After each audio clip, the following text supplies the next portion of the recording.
So hello guys, nandito na ulit tayo sa may Realme Concept sa may Almar Sabarti Town Center.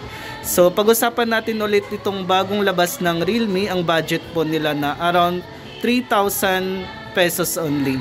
So tara check natin tong unit na to. Pagdating sa box niya is nakalagay po dito yung 17.13 cm na 6.74 massive display. So, kumbaga, supported na po ito for 90Hz screen refresh rate. And then, meron siyang 13MP EI camera. And then, meron din siyang 7.99mm ultra slim design. And then, 8-core chipset na din ang meron dito. So, by the way, meron siyang 4GB RAM, 64GB internal storage. So, pagdating sa design niya, meron siyang dalawang klaseng type ng design sa may likod. Meron siyang glossy type. And then, meron din siyang matte finish dito sa may baba niya. And then, sa pinaka-side naman natin, meron siyang side-mounted fingerprint / power button dito. And then, meron din siyang volume up. And then, sa may volume down.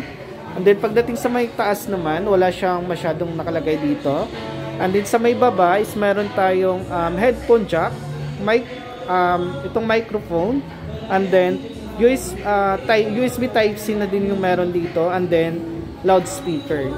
So check natin yung display. Ito yung 6.74 with 90Hz yung pinaka-refresh rate niya. And smooth naman yung experience na dito. Wala naman akong masyadong nakitang lag. And then yung UI na ginamit dito is naka-light version ng Realme UI. Powered na din to ng Android 13 yung pinaka-version dito. So, latest yung pinaka-version niya dito. And then, meron din tong tinatawag nilang mini capsule. So, ayan. Mini capsule niya is supported for battery status, data status, and then sleep status naman yung meron dito. So, pagdating naman yan, up to 560 yung peak brightness. Yung dito. Ayan, yung pinaka-brightness niya.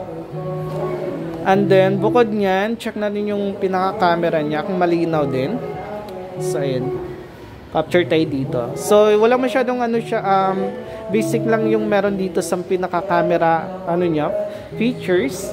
Meron siyang portrait mode, video, and then night mode. And then, sa video naman po, kaya niyang mag-shoot for 1080p by 30 fps. And then, sa video na check natin dito sa pinaka-camera niya. Ayan. So, ito yung sample shot ng camera natin dito. Ayan, malinaw din yung camera niya. Ayan. Tapos, ayan, side-mounted fingerprint. Tapos, may face unlock na din yung meron tayo dito. Sa worth of na din to, processor nito is Unisoc T612. Ayan. Naka-Unisoc T612 na din siya. At mag-open kayo ng mas maraming application dito. And kayang-kaya niya yan. Na hindi siya maglalag. Ayan. Ito is available to for kulay black. Yun yung tinatawag na midnight black. And then, ito naman yung sky blue. Ayan. So, price ng natin, Realme Note 50. Meron siyang 64GB is worth of 3,599 pesos only.